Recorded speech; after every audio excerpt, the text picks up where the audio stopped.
Does anyone have any food allergies? Well, that's become a common question at schools and restaurants in recent years. Let's check in with Gabrielle Daddario, who talks to an expert about food allergies. According to the CDC, 1 in 20 children has a food allergy.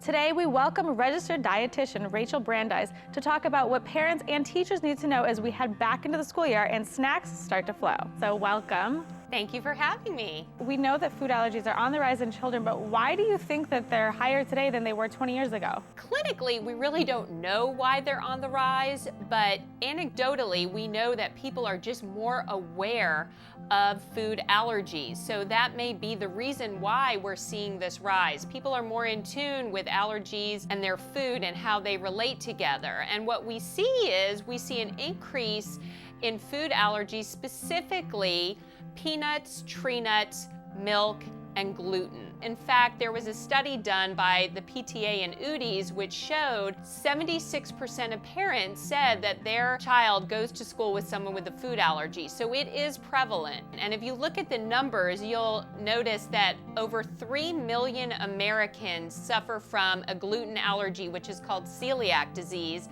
and over 40 million have some type of gluten intolerance.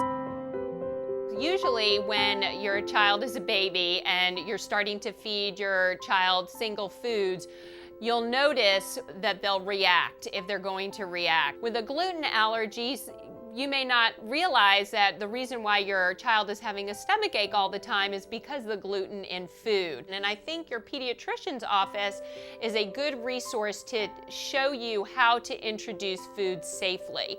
And when you're introducing new foods, especially to a baby, you don't want to do a lot of food combinations. You want to introduce single foods at a time, because then you can see if there is a reaction to that single food. If you feed your baby a new food that's in a mixed dish, you're not going to be able to discern what food caused the reaction. If we're in the classroom and I'm a teacher and one of my kids has a reaction, what kind of tools should I have available for me? Usually what happens is if your child has some kind of food allergy, a parent or a caregiver will communicate that to the teacher. And in the case of a peanut allergy, kids usually do not leave the house without an EpiPen, so that's usually available.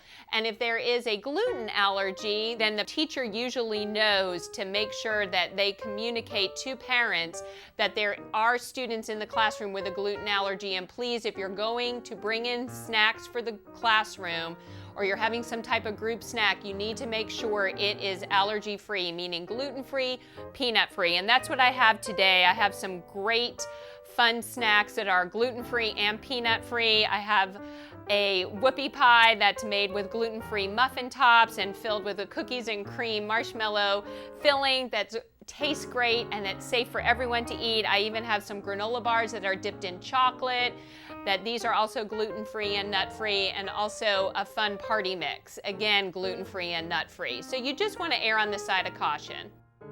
What is the website that we can find that on? udisglutenfree.com/back-to-school, and that has all of these great recipes and gluten-free snacks that I'm featuring here today.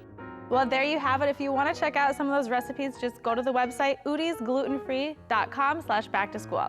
Bringing you the best of California, I'm Gabrielle Daddario for California Life.